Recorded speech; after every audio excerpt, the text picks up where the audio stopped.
Breaking news, Romualdez at Marcos naglaglagan na. Naku po! Mga banateros, nagkaloko-loko na. Mukhang bumaligtad na ang sariling script ng kampo nila labang kay Pangulong Vice President Sara Duterte. Ay, nako.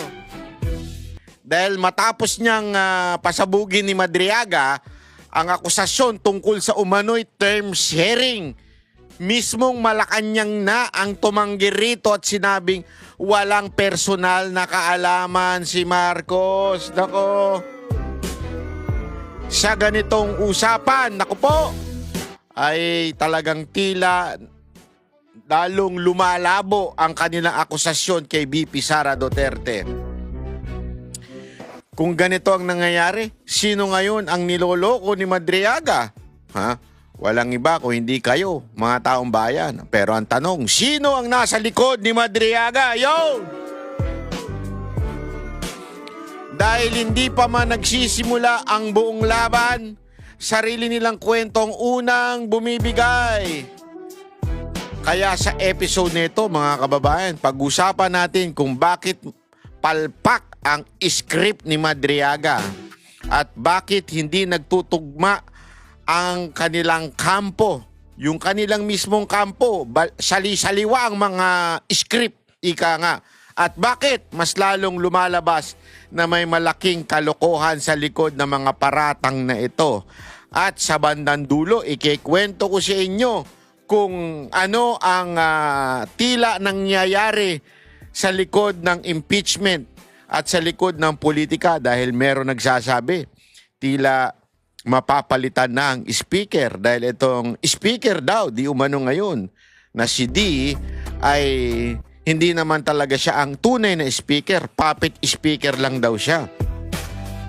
Ang tunay na speaker daw ay itong anak ni Marcos at nagkakaroon na ng girian sa loob ng kamera. Yan ang ayon sa aking source, tila mapapalitan na ang speaker at meron ng papalit na kung saan ay ito ay tutol na sa impeachment ni VP Sara Duterte dahil panahon na daw para sumipsip kay VP Sara Duterte. Ayun! Sinasabi ko naman di ba? Pagka ganyan na, wala na. Tawag nga nila sa Pangulo ngayon ay lame duck. Pero mali sila doon. Hindi lame duck ang tawag kay Marcos. Alam mo ko ano? Jumping duck. Agoy! Yung ba jumping kasi? Sino? Hinahamon ko kayo. Sino? Pero yung jumping jack niya, hindi dumidikit yung kamay. Sino? Parang tanga lang o parang sabog lang? Ano sa tingin ninyo? Sabi ko sa inyo pag wala talaga kayo sa katotohanan, yung script nyo magkalabo-labo. At natatawa ako doon sa mga mga bayarang vlogger nila. Sa kampo ng mga tanso, yung mga bayarang tanso na vlogger, tuwan-tuwa sila sa palpak na script ni Madriaga.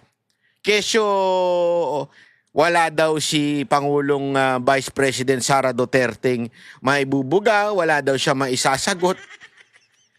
Paano ka sasagot sa isang malaking katangahan? Hindi di ba? Kung iisipin mo na mabuti, hindi ka makikipag-argue sa taong tanga. Hindi ka makikipag-argue sa isang taong ilusyonado. Hindi ka makikipag-argue sa taong obsessed. Kasi hindi naman talaga magbabago ang sinasabi niyan dahil nga yan tao na yan nag-iimbento lang.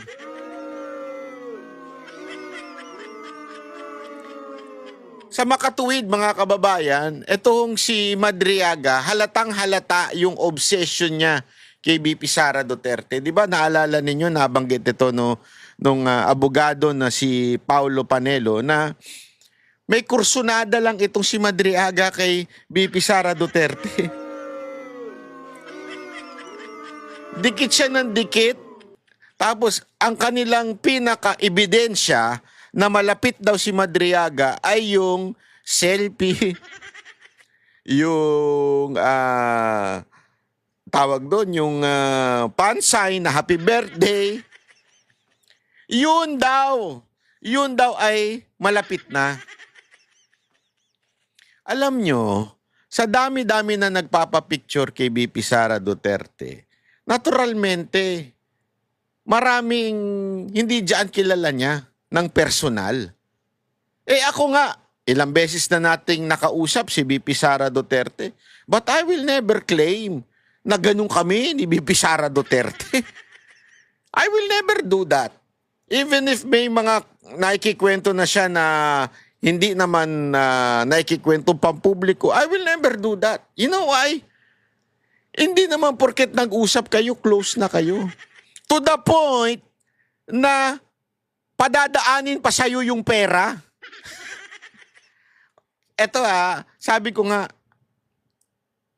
kung ako, magbibigay ako ng pera sa isang tao, na same lang ng opisina ko, na nag-uusap kami, hindi ko na padadaanin kung kani-kanino.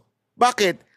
The more na maraming daanan ng pera, the more na mas delicates.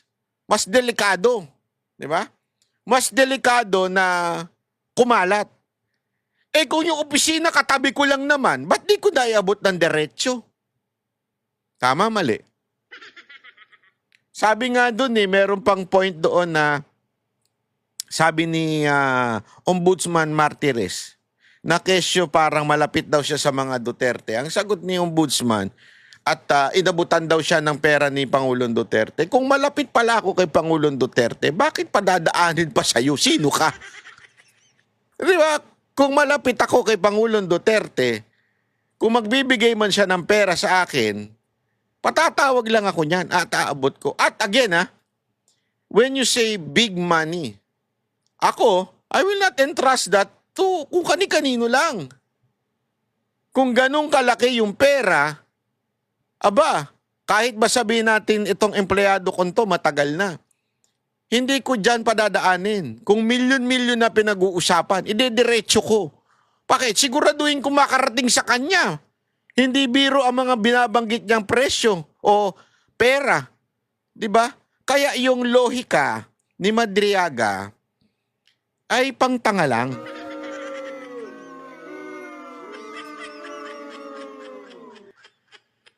At sa taas ng antas ng katalinuhan, isang tunay na abogado, isang prosecutor, at si VP Sara din, abogado. Matalino ibig sabihin yan. Hindi pwedeng sabihin mo na bobo yan. Hindi lang po pagiging abogado ang pruweba na matalino si VP Sara at saka si Pangulong Duterte. Sila po'y humawak na syudad at maganda ang nangyari doon sa syudad nila hanggang ngayon. Ibig sabihin, magaling sila. Sa tindi ng talino nila, bakit nila ipagkakatiwala ang isang quote-unquote corruption, isang quote-unquote pera na malaki, na hindi dumaan sa legal na paraan? Kasi yun na sinasabi ni Madriaga. Bakit ko padadaanin kung kani-kanino? Especially sinasabi niya na ito ay korupsyon o hindi maipaliwanag kung saan ang gagaling, hindi ko padadaanin sa kanya yan. Maari pa siguro kay Bongo. Kuwari si Pangulong Duterte. Doon talaga sa katiwala. Milyones Di ba? Bakit sa kanya? Anak ka ng tutsang kalabaw. Bakit sa kanya? Tapos, ano ba siya? Anong kanukulan niya? Hindi nga yan ng bar. Hindi nga pumasa ng bar. Hindi nga ata nagbar yan. Di ba? Pangalawa, hindi lang siya hindi nagbar. Ano yan? Hindi nga pulis yan Hindi nga organic yan Security guard lang yan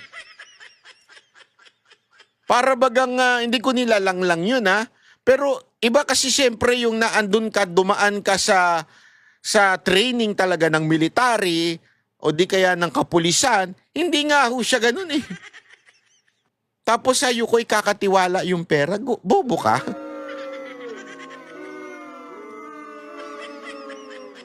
At ngayon nga, mga kababayan, mantakin mo, meron siyang kwento, aligasyon, na naandun daw siya, ganun siya ka-special. Grabe, ako talaga, minsan napapaisip ako eh. It's either sabog itong mama na ito, o baka naman talagang ilusyonado, talagang may tama. Kasi may ganyan tao yung may tama, yung sinungaling siya na hindi niya na matanto, o sabihin hindi niya alam na siya ay nagsisinungaling. Ganun kasira ang ulo.